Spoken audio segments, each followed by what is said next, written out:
Hello, my name is Antonia Rolls and I'm an artist. I'm currently working on my exhibition called Beloved, bringing suicide, addiction and overdose deaths into the light, following the deaths of both my sons from suicide and addiction.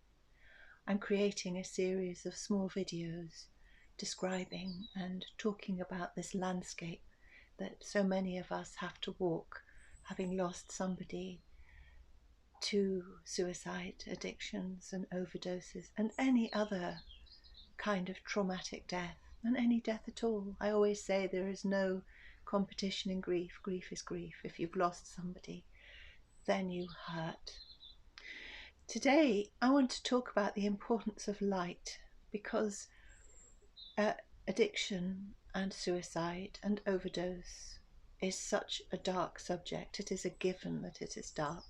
And so many of us who have lost somebody to these things fall off the edge of a cliff into almost perpetual darkness, because the person that we loved had such a traumatic and terrible time in their lives.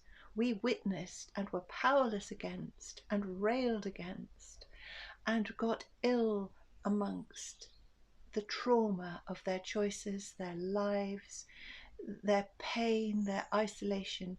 That was the sum total of their lives. We had to ban them from our houses. We had to block them.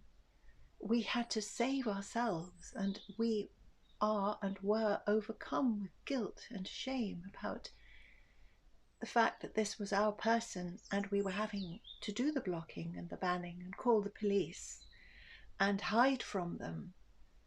Otherwise we would sink to the bottom of the ocean like a stone and die there.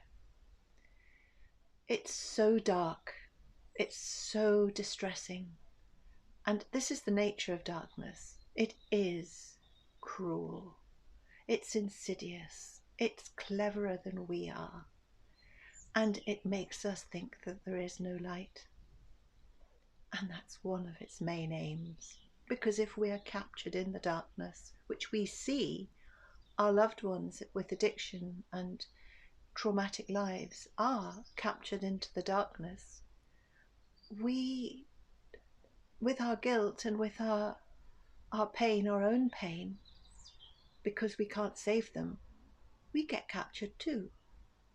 And the darkness does things to us like self-hatred, blame, isolation, depression, jealousy, revenge,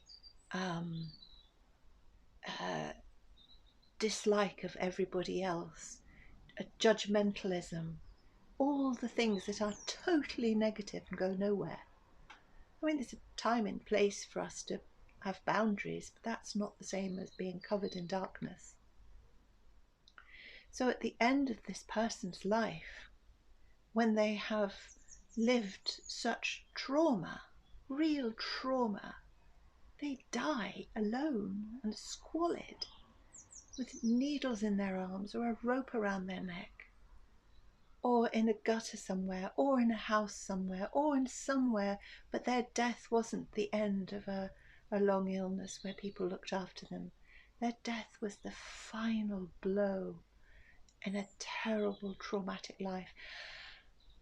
And if we're not careful, that's where the darkness really does come for us, because we think, I did that.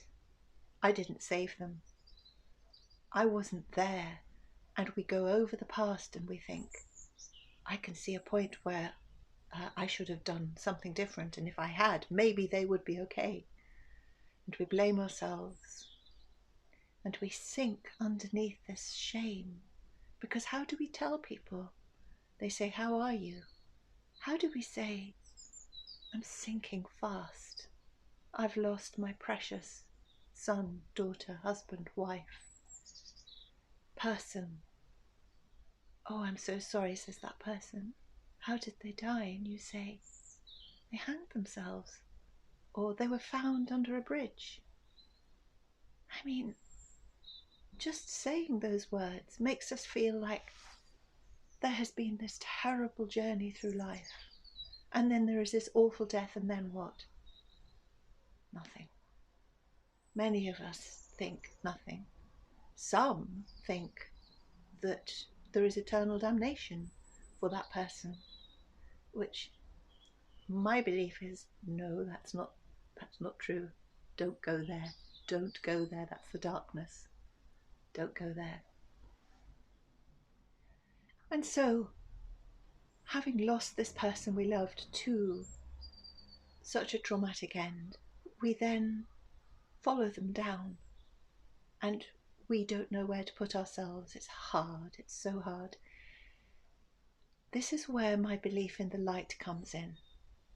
So I believe that the light is always there. The light has never left us, and the light feels like an insubstantial thing. Because light feels, I mean, you can't hold a candle flame, can you? You can't hold the effect of the sunshine. You can't hold light, but it's very powerful. But we feel we can hold dark because it's heavy and black and grey and presses down on us. But light feels sort of ethereal, and it is, but it's powerful. In a very bright room with so much light, with a little spot of darkness, you can hardly see the darkness. You probably won't see it. But if you're in a very, very dark room, very black and dark, and there is a pinprick of light, you can't miss it. It's powerful. So my thought is, remember that the light is there. How do we find it? Well, we would need hours to discuss this. One thing I do for myself is I look for a source of light. When I am in the darkness, where I often am because both my boys died so traumatically and so painfully, if I find myself in the darkness, because we don't know we're going there, we're just in it, and then we realise we're in it, I look for a source of light.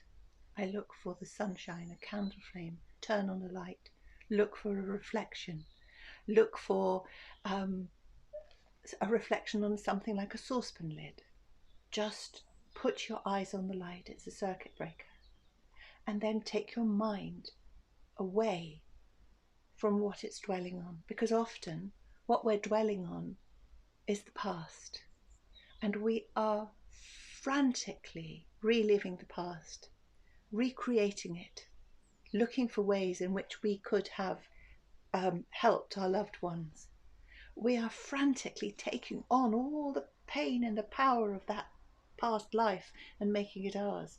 Come back to the present. Or we're looking into the future and we're seeing the result of bad decisions, and we're seeing how in the future in our minds things are panning out where we also have been wrong, and our wrong decisions are leading to disaster in the future. So we're in the past crazy making, in the future crazy making. Yes, we will grieve, it is painful, but the darkness has a way of taking us over and making it 1,000,000 times worse. Coming back to the present now is really important, because right now is where we are. This is what I do. Come back to right now, because this is where we are. What are we doing? Are we sitting down? What can we hear? What can we see? Just do a circuit break. Look for some light. Take a deep breath and be aware that in the past there is nothing we can do. It's over. In the future, it hasn't happened yet. There's nothing we can do. We need to stay focused right now, and we need to be careful of our thinking, because the darkness will make us blame ourselves. And we are allowed to say, when these feelings of despair overtake us, we're allowed to say, no, that's not me. That's not me. Those terrible thoughts of my wrongdoing are not me, because we did the best we could. We really did do the best we could under the circumstances. And I look back at all the things I did wrong, which are legion in retrospect, and I can beat myself up because I didn't see the signs and I didn't know. But then you see, I think I wasn't ready to know. The way things panned out, I can do nothing about that. But in the past, what I didn't know, I didn't know. I wasn't ready to know it. It wasn't that time. It wasn't appropriate.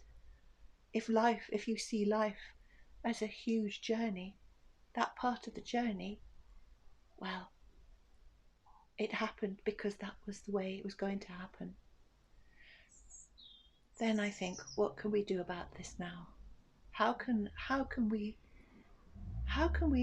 move forward now with the losses that we're carrying? We are carrying them. We have to be very careful. We have to be careful of ourselves because we're needed. We're still alive. We're breathing. We are here. We have no option. When the time is right, we need to look for meaning in what has happened to us and what we can do about it. What can we do about it? Well, my brother, who was devastated at the loss of my younger son, joined the Samaritans. And that's what he's doing about it.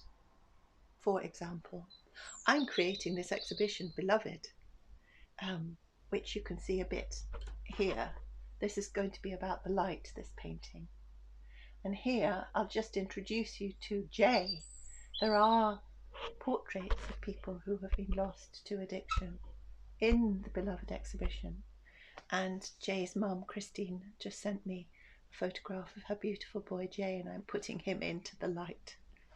Bless him. And here, oops, there is a huge painting, and in there are about 6 portraits of people who have been lost in this way, that are in the light.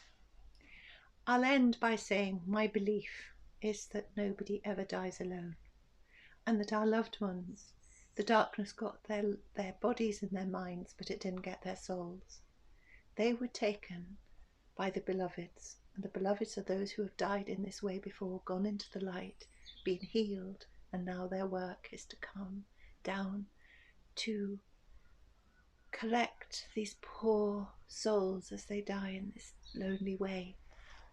Come down and take them and say, you're safe. The pain is over. We have got you, and we are taking you up into the light, where you will go to the best rehab ever, 100% success rate, and everything for your peace and healing and love is available to you. That's where all our loved ones have gone, in my opinion. They've gone to the beloveds, and when the time is right, they will have the choice to become beloveds, and they will work in the light for those lost souls that are still on this earth. So God bless you, and look for the light.